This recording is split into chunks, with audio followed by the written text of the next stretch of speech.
Everybody, it is 3 p.m. here in the East Coast. My name is Ben Korb. I am the Public Affairs Director for the American Society for Biochemistry and Molecular Biology. I would like to thank you all for joining us for today's webinar, in which we'll be talking about the cancer moonshot and the basic research opportunities that exist. I wanted to go over a couple of ground rules real quick before handing it over to today's presenter. If you have questions, we will do a question and answer period at the end. It is easiest if you have questions to type them into the chat window, which should be somewhere on your screen, I believe the bottom right-hand corner. So go ahead and type your questions in there, and at the end I will try to moderate and make sure as many of those questions get covered. If you're hearing this but on your computer but would rather dial in, there is an option for that. The phone number is 1-800-768-2983. And the access code is 283-6625#. So again, that's 1-800-768-2983 with the access code 283-6625#. We're very excited to have this opportunity and to put this event together. A little introduction about today's presenter, Dr. Dinah Singer. She's the Acting Deputy Director for the National Cancer Institute and also the Director of the Division of Cancer Biology at NCI since 1999. She has served on the Cancer Moonshot Blue Ribbon Panel that provided policy recommendations to the Cancer Moonshot Initiative. Dr. Singer received her PhD from Columbia University and is also a senior investigator in the Experimental Immunology branch at NCI, where her lab focuses on transcription, molecular immunology, and gene expression. She has served as a science advisor, senior science officer at HHMI, among a number of scientific and advisory boards. And at this point, I'd like to turn things over to Dr. Singer. Thank you for joining us, Dr. Singer. Well, thank you for that introduction, Dr. Korb, and thank you all for joining this webinar on the cancer moonshot, which has really been a major focus of activity at NCI for about the past year and a half. What I'd like to do in this webinar is start by giving you an overview of the moonshot, a little bit about its origins and stated goals, and then bring you up to date on where we are today and try to point out areas where basic researchers might be interested in being involved. So if I can, there we go. Okay, so the cancer moonshot was originally conceived by then President Obama, who announced it during his last State of the Union address, in part in recognition of then Vice President Biden's loss of his son to brain cancer. And so the goal that was articulated by President Obama in a memo that was published shortly after the State of the Union address was to, through the moonshot, achieve in 5 years what would normally take a decade of research. And in fact, the goal is to try to accelerate research that would benefit from the kind of support that the moonshot could provide. The presidential memo then went on and identified 3 areas of focus that would be considered in the moonshot. The first one was to accelerate progress in our understanding of cancer through research across the continuum of cancer research, from prevention, screening, basic science, translational, and clinical research, and all the way through looking at standard of care and implementation. The second area of interest or focus was to encourage greater cooperation and collaboration among the entire cancer community and all of the groups that are engaged in various aspects of cancer research, including federal and private and public.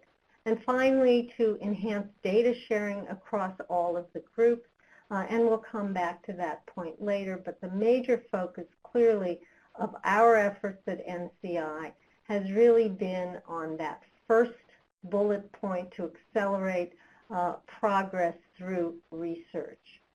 The memo went on to say that in order to really identify the ways in which we might accelerate research in cancer, it established what was called a blue ribbon panel.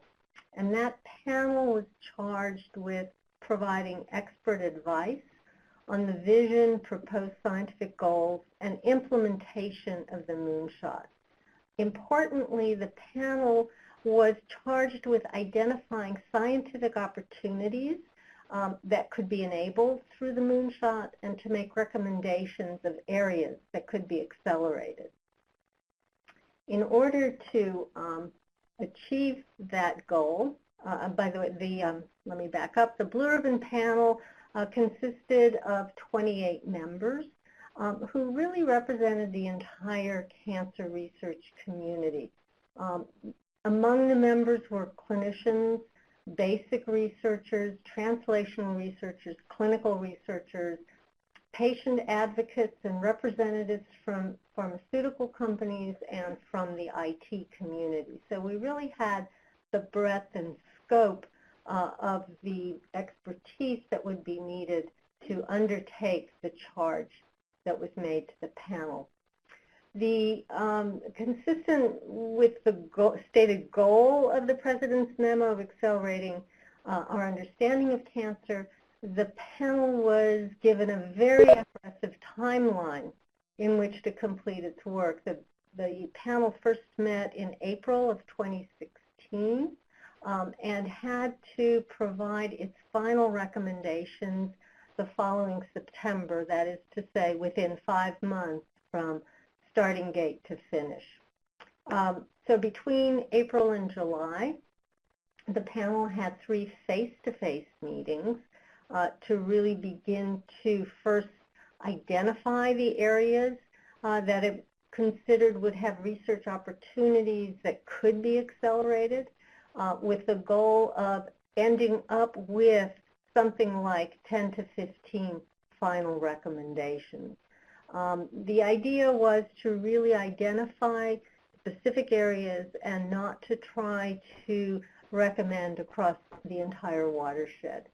So in the first meeting, the panel identified those 7 areas, but also recognized that although it had broad expertise, it was clear that additional subject matter expertise would be needed to provide the kind of in-depth analyses and thoughtful considerations of those 7 research areas. And so working groups were established, one for each of the focus areas, and those areas were clinical trials, enhanced data sharing, cancer immunology, tumor evolution, implementation science, pediatric cancer, and precision prevention and early detection.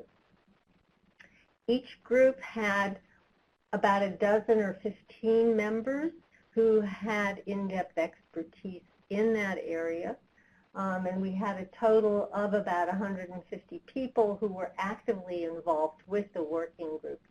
Those working groups were charged with assessing the state of the science in their fields and generating 2 or 3 recommendations that represented the highest priority scientific areas that could be accelerated.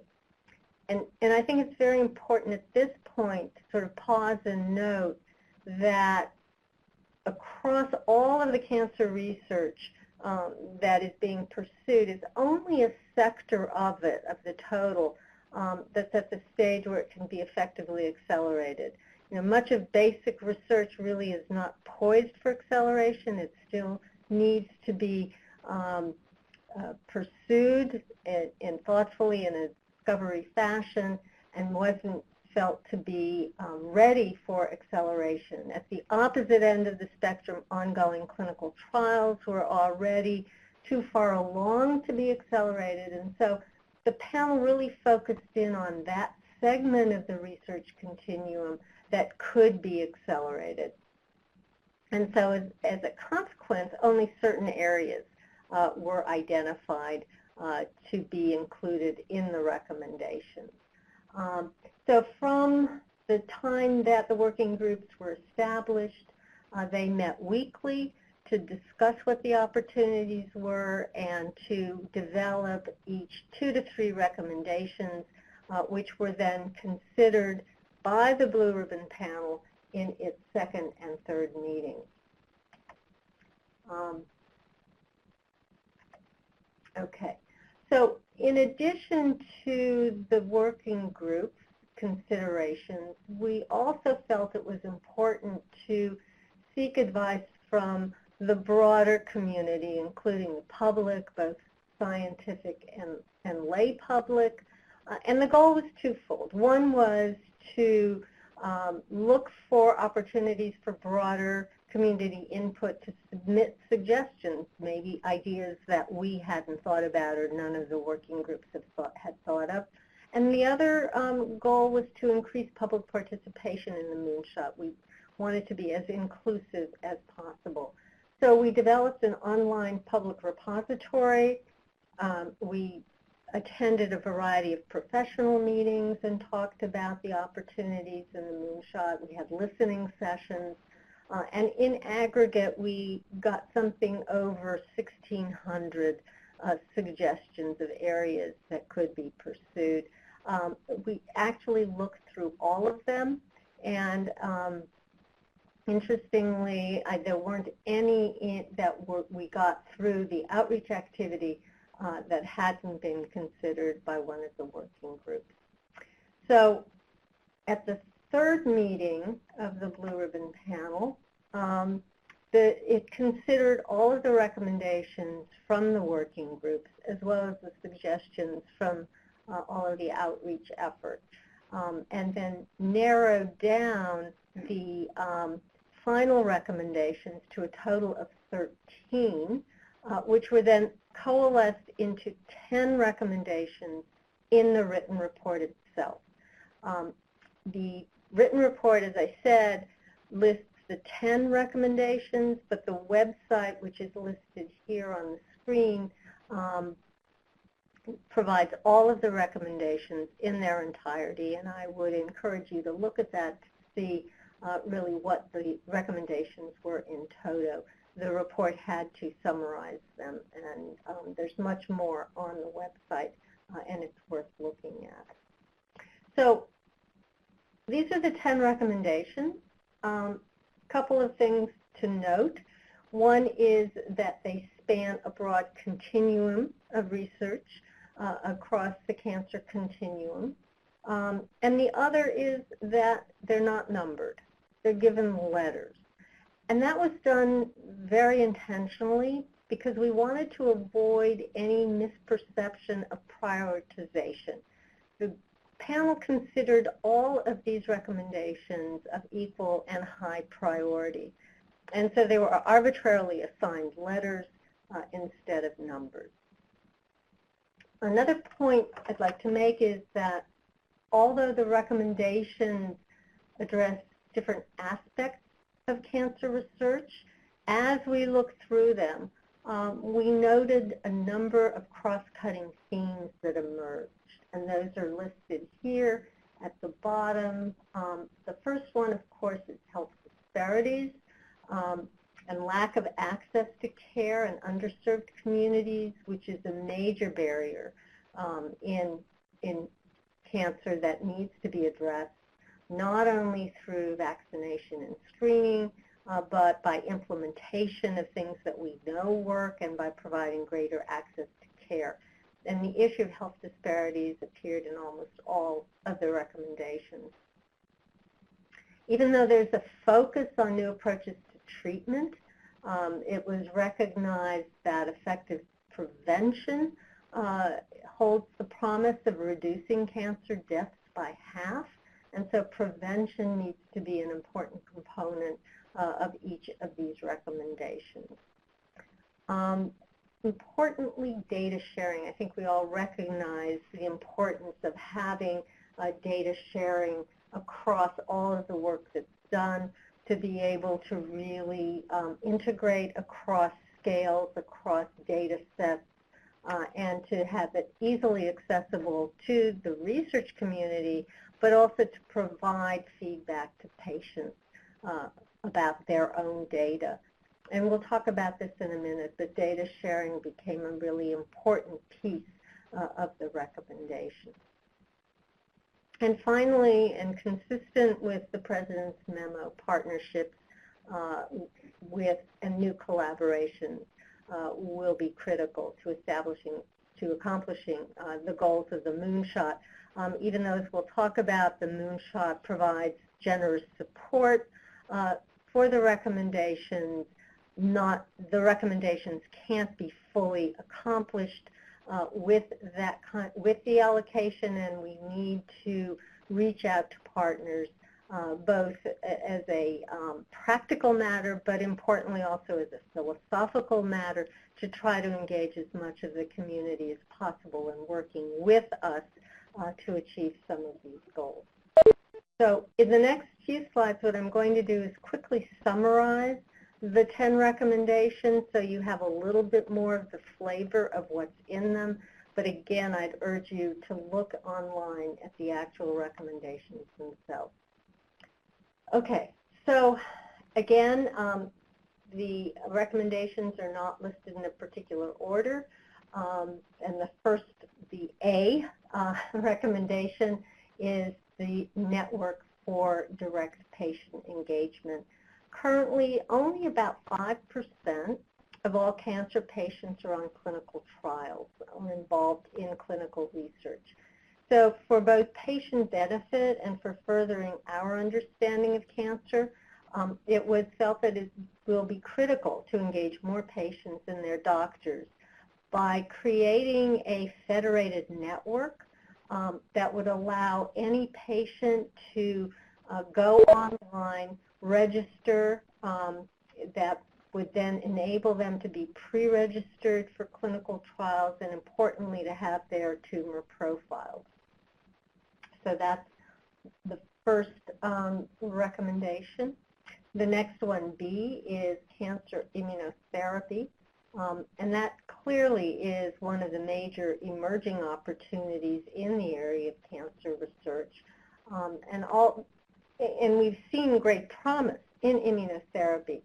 What we've also seen is that many patients don't respond, some tumors don't respond, and of those tumors in patients who do respond, many develop resistance or relapse. But we don't really understand what determines whether a tumor responds or not and what determines long-term remission. And so one of the recommendations is to establish networks, both for pediatric and adult cancer, to try to discover novel approaches and develop, eventually, anti-cancer vaccines. So in order to do that, an important component of that is to expand our fundamental knowledge of the immune system and its interactions with the tumor. And so there are real opportunities here for basic research in this area. I should also point out that because the childhood cancers are really quite distinct from those in adults, we're going to have separate networks for both pediatric and adult immunotherapy, and each one of those is going to need really a effort in basic understanding of the fundamental principles of the immune system and its modulation by the tumor. Another recommendation, C, addresses the need to better understand the mechanisms underlying therapeutic resistance. And therapeutic resistance comes in two forms. One is a primary resistance, which is you treat the tumor and it's already resistant. And the other is secondary, which is that the tumor initially responds to the therapy and then develops resistance.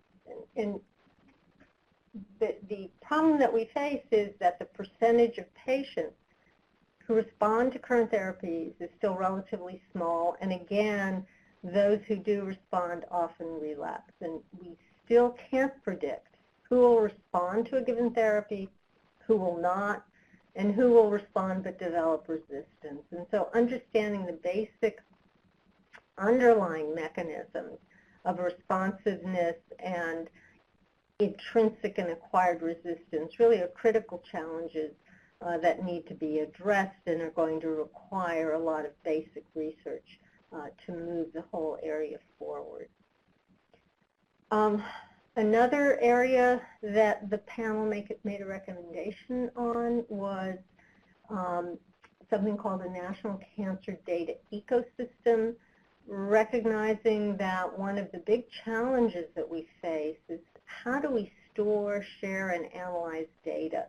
Like, as we talked about a little earlier, the enormous acquisition of data that are occurring now is creating huge challenges. How do you access the data? How do you store it? How do you make it interoperable? How do you integrate across scales and different types of data sets? So one of the recommendations is to develop an ecosystem that really will support interoperability and data sharing and analysis across all sectors of the cancer community. And I should point out that, excuse me, we have a requirement that any grants that are supported through the Cancer Moonshot are required to share their data immediately upon submission of publication.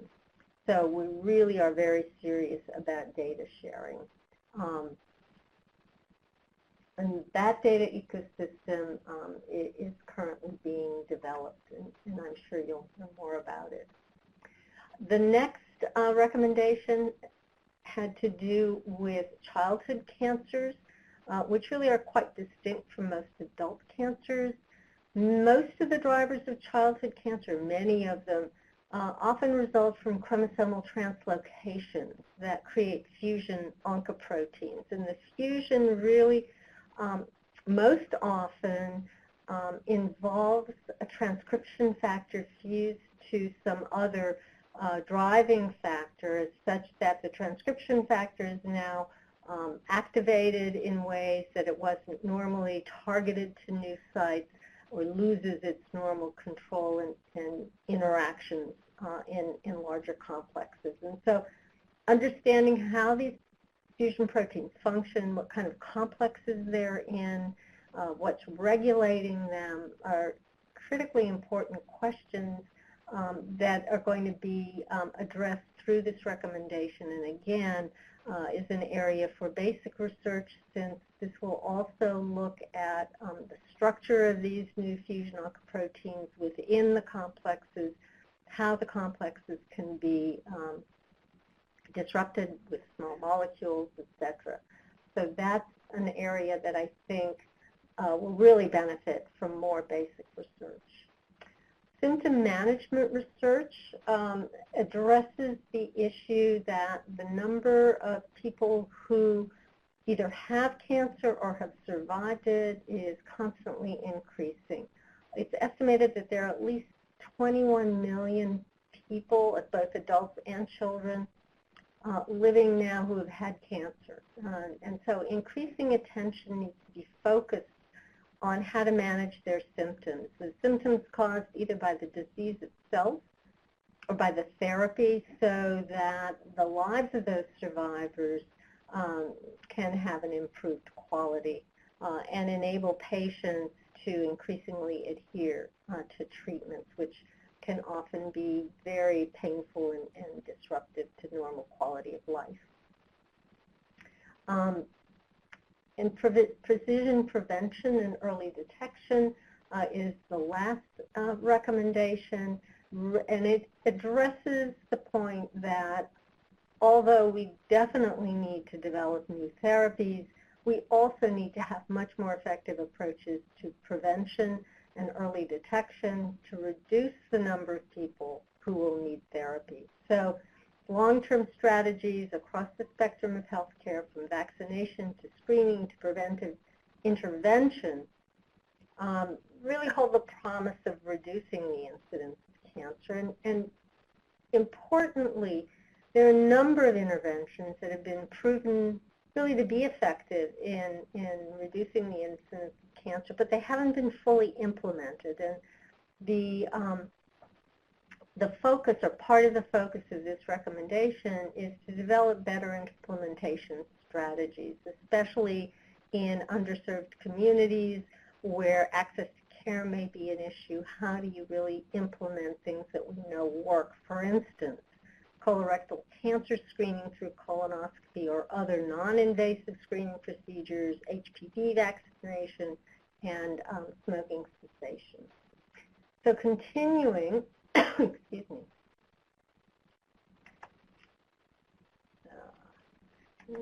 All right.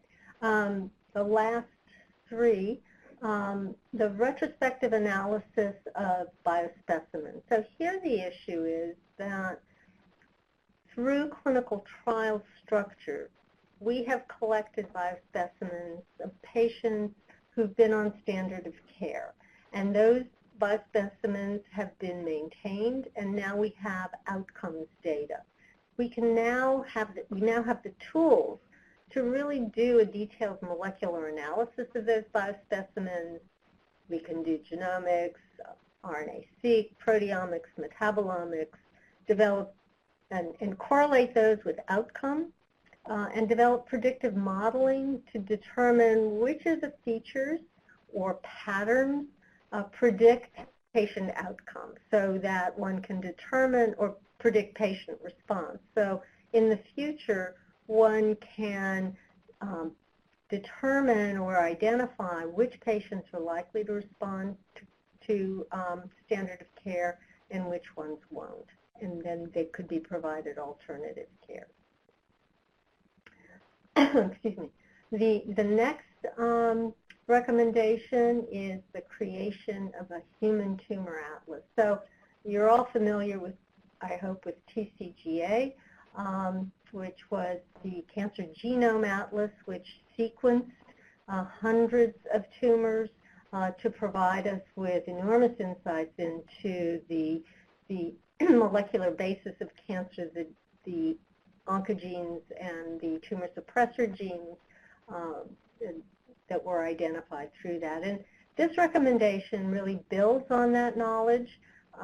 And the idea here is to develop what we're calling a 4D atlas. So we would generate the 3D architecture of the tumor, largely using single-cell analyses to identify the component cells within the tumor, both the cancer cell and the cells of the microenvironment. It would give us an idea of tumor heterogeneity over time. And so we would follow the architecture of the tumor as it evolves, both structurally and molecularly, from the smallest screen-detected lesion, the precancer, through to the frank tumor, through to the development of resistance, and finally metastasis. So it's that evolution over time that gives us the 4D component, and at each stage we will be determining what that tumor looks like, both structurally, spatially, and molecularly. And so the idea will be that once we have this cataloging, we'll be able to develop predictive models for patients' tumors to know or be able to predict how they are going to evolve, and so you can treat based on that anticipation. And finally, all of the recommendations proposed the development of new technologies, which are going to be necessary for each of these recommendations to really move the field forward. So these are the recommendations, and they became a reality, if you will, when the 21st Century Cures Bill was passed at the end of 2016, that allocated $1.8 billion to this effort over the next 7 years, with the first bolus of funds being allocated in FY17. So we were able to start almost immediately implementing the recommendations. In the first year, the goal was to lay the groundwork for the recommendations that we could build on in subsequent years. And so in the first year, in FY17, we were able to support a number of programs, including support for the fusion oncoproteins, for some new enabling technologies, a number of new programs in cancer immunotherapy. We began pilot projects for the Human Tumor Atlas, and then developed resources for some of the other recommendations. At the same time, as we were implementing for FY17, we began to plan how we would implement for the remaining years. And so we developed implementation teams. There are about 250 NCI and other institute staff who are involved on these teams, one for each of the recommendations. They solicit ideas from the broader community of what kinds of research could be supported to achieve the goals of each of the recommendations. They meet almost weekly to talk about what should be done next, and that's then considered at higher levels throughout the NCI. And I'll tell you what those are, what announcements have come out of that in a second. We are also working on establishing public-private partnerships. As I mentioned earlier, we consider that an important component of this. And in fact, we're also exploring international collaborations. There's a lot of interest from around the world to be partnering with us and collaborating with us on these Moonshot recommendations. So this year, we issued 18 announcements, as well as funded a few contracts that in toto cover all of the recommendations. If you look at this table, you'll see that all of the receipt dates for these RFAs have passed, but I want to reassure you that there are going to be opportunities in FY19 as we build out some more of these recommendations and more of these programs. And beyond that, one of the goals is to extend the programs beyond the directly funded investigators to bring in collaborators. So I anticipate there will be opportunities to engage in any of these activities that you might be interested in. And with that, I'd be happy to answer any questions. Thank you very much for that. That was really eye-opening and interesting and good to hear all of the work that's going on there. I want to remind folks that they can ask questions by typing them into the chat window in the lower right-hand portion of the screen, and there already are some questions that I have on queue, so I will just go ahead and open those up, so just bear with me for just a second here. So one question, Dr. Singer, although the Cancer Moonshot has been implemented recently, have you seen any change in the cancer field that can be tied to this initiative? So we've certainly seen an enormous interest in each of these areas, as evidenced by the number of applications that we've received in response to each of these announcements. Our FY17 efforts, which are listed here, have really provoked a lot of interest. So we are beginning to see people thinking about the challenges associated with the recommendations and how to address them. Okay, great, thank you. And I'm seeing more questions coming in. One question that came off here on the top. Can we make these slides available to people after this presentation? I think so, yeah. Okay, great. Great, let me move on to the next question. I want to also remind people who are here, this webinar is brought to you by ASBMB and the Public Affairs Advisory Committee of ASBMB that is trying to work hard to connect policymakers and people in positions like Dr. Singer at NIH to the membership of ASBMB. So we want to thank you all for joining us. Another question that I have here is, how has the Cancer Moonshot complemented the goals of NCI and of the NIH as a whole? Yeah, that's a great question. So as I mentioned, the Moonshot really only focuses on one sector of the entire cancer portfolio. And we have continued to support and will continue to support the broad spectrum of cancer research, from basic research all the way through to the clinical and population studies. So we really see the Moonshot as enabling us to do more in certain areas, but not to the detriment of all the other really critically important areas that we support, especially in basic research. Okay, great. What about how can people provide input to the implementation teams that you discussed in the briefing or in your talk? That's a good question. We have on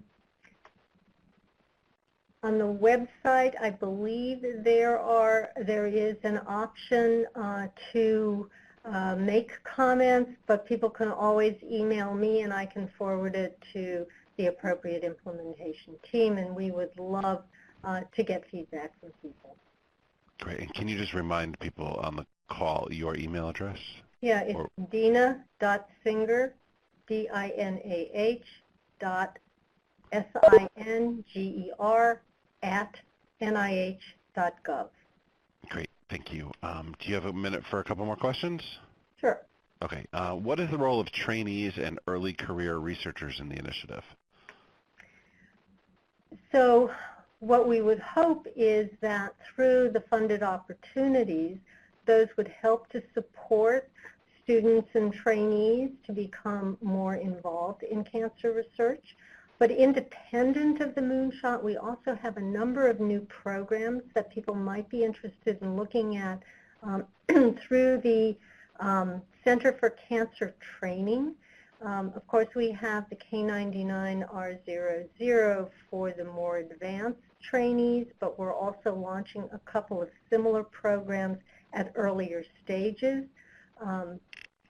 And people should look there to see the kinds of support that we are developing now for trainees and for students. I should also mention, just as an aside, that NCI has just announced a new program for early stage investigators. So for those investigators who are receiving their first R01 within the pay line, they will now be eligible for consideration for conversion to a merit award, which would give them up to 7 years of support.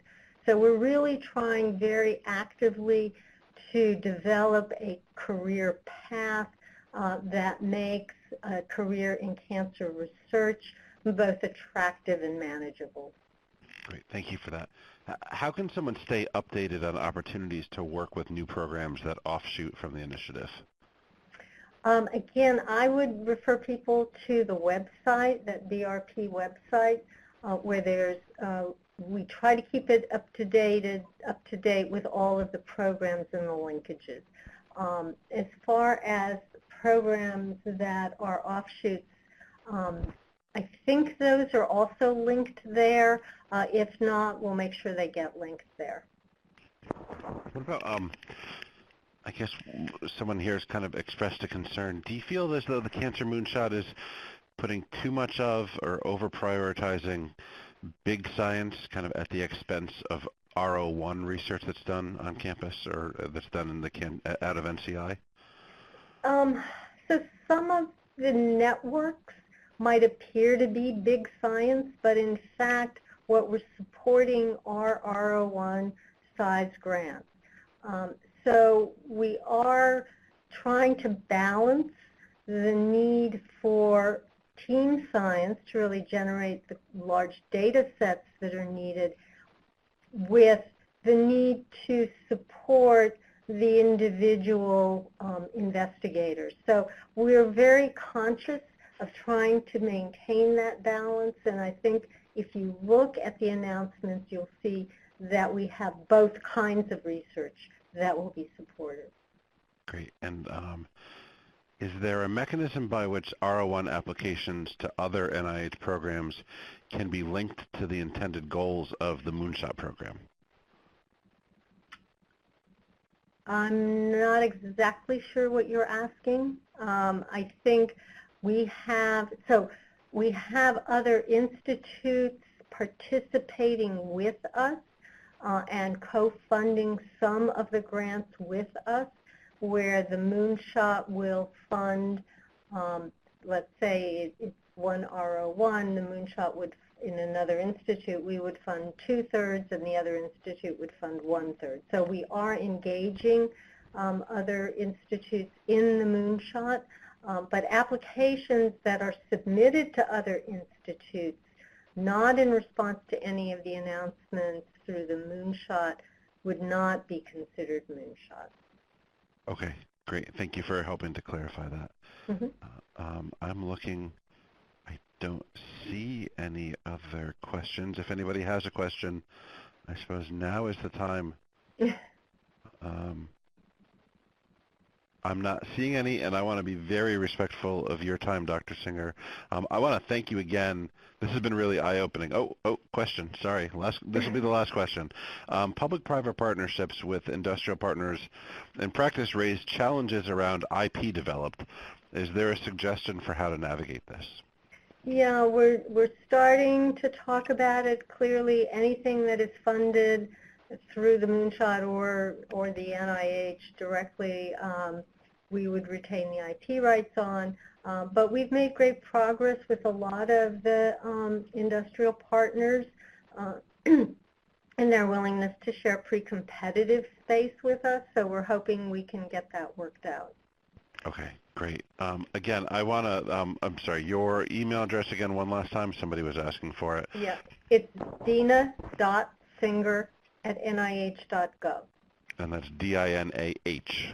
Correct. Great. And we will make that available to people. Again, I want to thank you for your time and for your hard work in this space. We really appreciate it. And I want to thank everyone for joining us on this webinar. We're going to put other ones like this together in the future. So once again, thank you all, and thank you for your participation. Thank you. Bye-bye. Bye.